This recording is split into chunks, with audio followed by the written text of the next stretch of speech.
French राज्यक्रांतीच्या दरम्यान जर व्हॉल्टियर नसता, मॉन्टेस्क्यू नसता, रुसो नसता, तर कदाचित फ्रेंच राज्यक्रांती झाली नसती.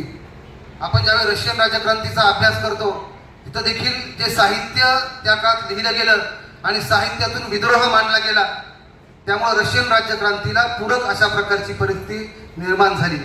मग ते मॅक्झिम गॉर्कीचं मदर असो, टॉलस्टॉयचं साहित्य असो किंवा मिश्किलचं साहित्य असो, हे सगळ्या साहित्यांच्या मध्ये रशियन जनतेमधला अनरेस्ट, असंतोष हा प्रचारित करण्याचं काम केलं गेलं. महाराष्ट्राच्या मराठी साहित्यात देखील प्र. सरांचं काम खूप मोठं आहे.